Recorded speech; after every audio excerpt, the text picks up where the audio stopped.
Hai, Assalamualaikum korang Cemas Dapur. Menu kali ni saya nak masak sotong buncis goreng kunyit. Resepi ni sangat simple, satu lauk pun dah cukup. Okey, ni antara bahan yang dah disediakan ada sotong, buncis, carrot, bawang putih, bawang holland dan cili merah besar. Sotong ni lepas dicuci kena toskan dia betul-betul, barulah diletakkan Maggi cukur rasa, garam, ajino dan juga serbuk kunyit. Gaulkan biar sebati.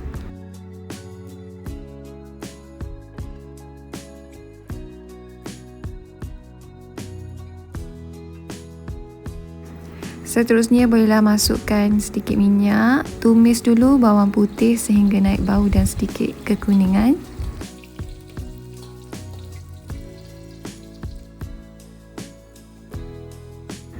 Seterusnya masukkan sotong. Sotong ni kalau dia tak toskan betul-betul nanti akan membuatkan masakan kita berair dan terlebih basah.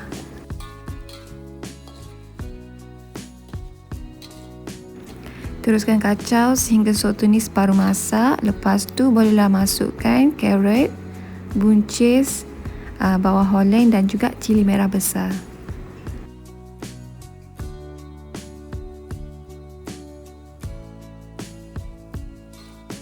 Kacau biar rata.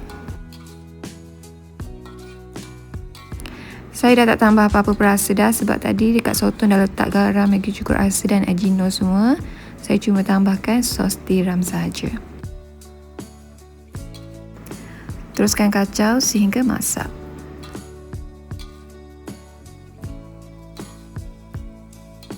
Menu ni sangat simple, makan dengan nasi putih panas-panas memang sedap.